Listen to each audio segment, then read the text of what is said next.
Bienvenue dans ce cours de mathématiques. Dans cette vidéo, nous allons aborder certaines notions essentielles en ce qui concerne l'étude des fonctions, à savoir le domaine de définition d'une fonction, l'étude de la parité d'une fonction, la résolution graphique des équations et inéquations, la construction d'un tableau de variation à partir d'une courbe et pour finir, le tracé d'une fonction associée.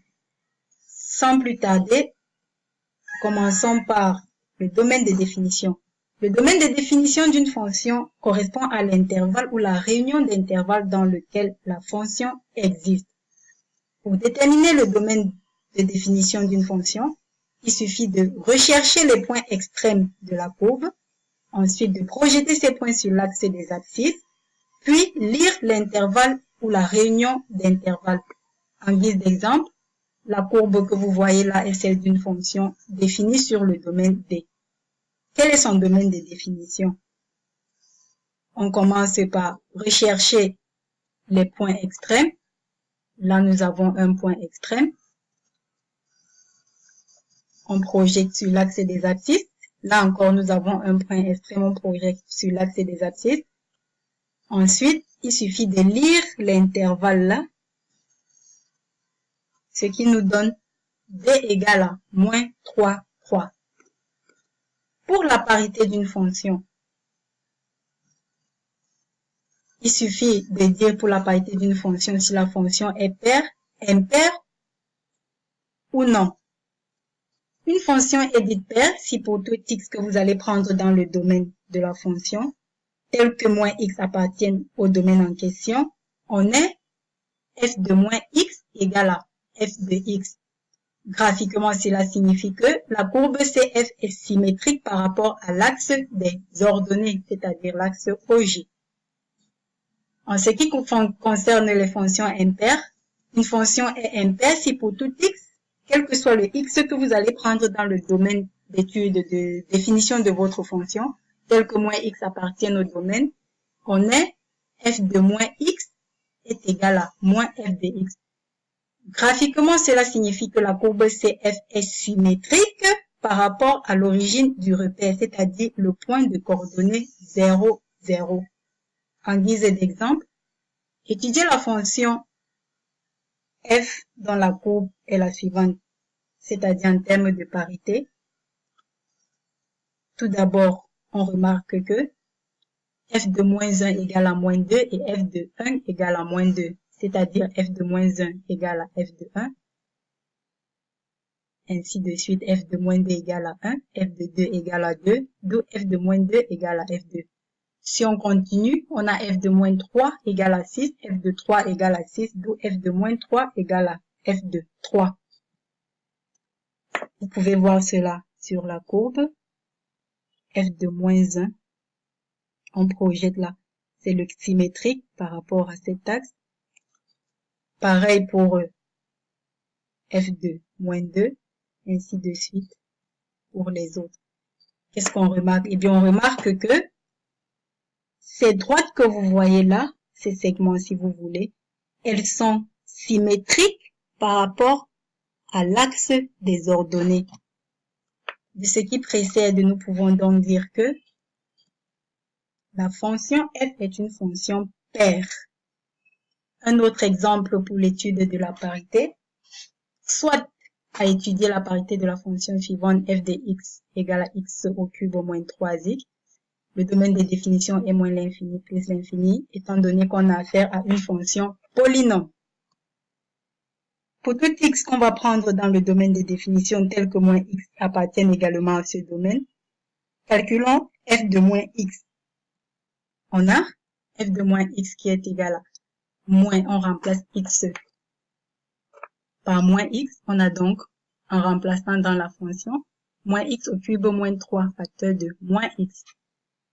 Ce qui nous donne moins x au cube également, puisque moins au cube nous donne toujours moins, plus moins fois moins, plus 3x, qui est égal à, pour retrouver l'expression de la fonction x, f de x, autant pour moi, on peut mettre le moins en facteur, et on a x au cube moins 3x. En effet, en faisant entrer le moins, on aura là moins x au cube plus moins fois moins plus 3x qui est égal à moins f de x.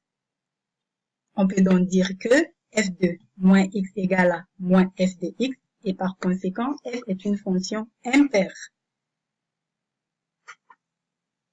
En ce qui concerne la résolution graphique des équations, nous pouvons dire que résoudre graphiquement l'équation f de x égale à a revient tout simplement à trouver les points d'abscisse x0 où la droite d'équation y égale à a coupe la courbe. Exemple, soit la courbe suivante qui est celle d'une fonction. Résoudre graphiquement l'équation f de x égale à 1. Eh bien, comment on procède? Il suffit de tracer la droite d'équation y égale à 1, venir sur l'axe de y, trouver 1 et tracer la droite parallèle à l'axe des abscisses.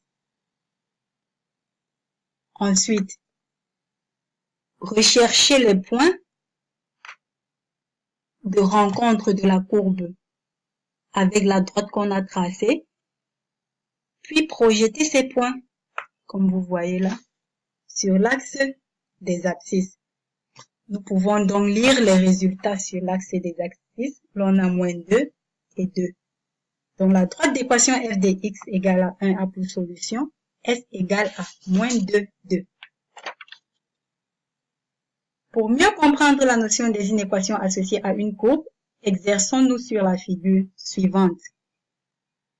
Soit donc à résoudre l'inéquation f de x supérieure à moins 2. Cela revient tout simplement à prendre l'intervalle de points sur lequel la courbe est au-dessus de la droite d'équation y égale à moins 2. Pour ce faire, tracer la droite d'équation y égale moins 2, puis prendre l'intervalle où la courbe est au-dessus de la droite en question. Voilà, on a tracé la droite, on prend l'intervalle à ce niveau. La courbe est au-dessus, là elle est au-dessus, ici elle est en bas. Après lecture sur notre figure, nous avons là, la courbe elle est au-dessus de notre droite dans l'intervalle moins 3, moins 1. Pareillement, de ce côté, elle est au-dessus de la droite dans l'intervalle 1, 3. En procédant ainsi, on obtient comme solution s égale moins 3 là, moins 1, exclu, puisqu'on a dit strictement supérieur à moins 2, union 1, 3. Le tableau de variation d'une fonction. Le tableau de variation possède généralement 3 lignes. La première correspond au domaine de définition, ainsi que les valeurs annulant la dérivée. La deuxième correspond au signe de la dérivée. Et la troisième, la dernière, donne l'allure, c'est-à-dire la variation proprement dite de la courbe, ainsi que les limites correspondantes.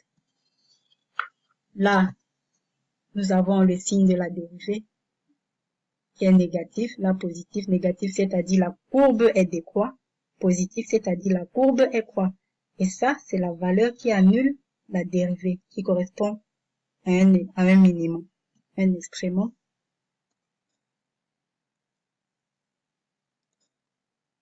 Notion de fonction associée. Pour terminer, nous allons mettre en œuvre la notion de fonction associée. On dit qu'une fonction g est associée à une fonction f si le tracé de la fonction g se déduit de celle de la fonction f. Exemple, si on vous donne une fonction g définie sur l'intervalle moins 3, 3 par g de x égale à f de x plus 2. Il suffit de mettre g de x sur la forme f de x moins a plus b. En effet, nous avons plusieurs types de fonctions associées, mais lorsque vous avez une fonction de ce genre, de ce type, vous devez mettre g de x sous la forme f de x moins a plus b. G de x est égal à f de x plus 2. Là, à côté de x, il n'y a rien. Cela voudrait dire que moins A vaut 0. Donc, si on réécrit G, on aura f de x moins 0, parce que là, à côté, il n'y a rien, plus 2 qui correspond à B. Cette nouvelle expression permet de dire que la courbe de G est l'image de la courbe de f par une translation du vecteur U de coordonnées A, B, c'est-à-dire de coordonnées 0, 2.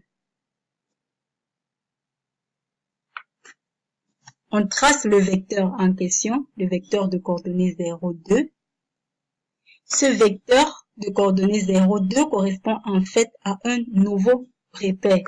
Donc notre nouveau repère a pour origine le point de coordonnées 0, là, et 2.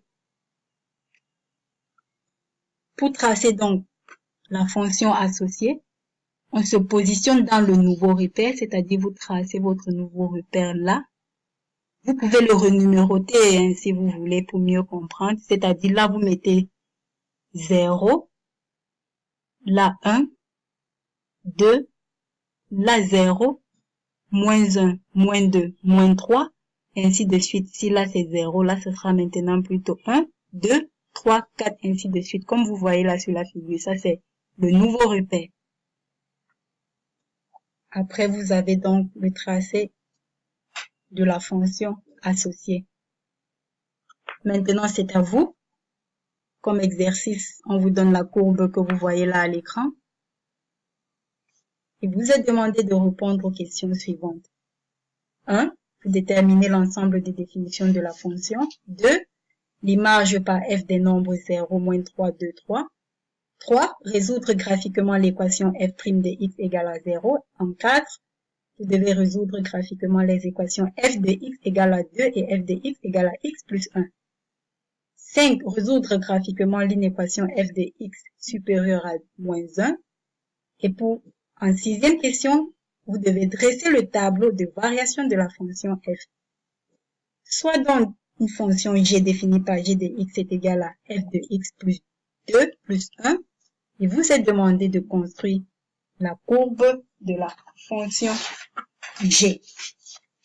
Merci d'avoir suivi ce cours. Vous pouvez la relire autant de fois que vous voulez. On se retrouve en classe pour en discuter. Surtout, n'hésitez pas de le partager avec vos camarades. À bientôt.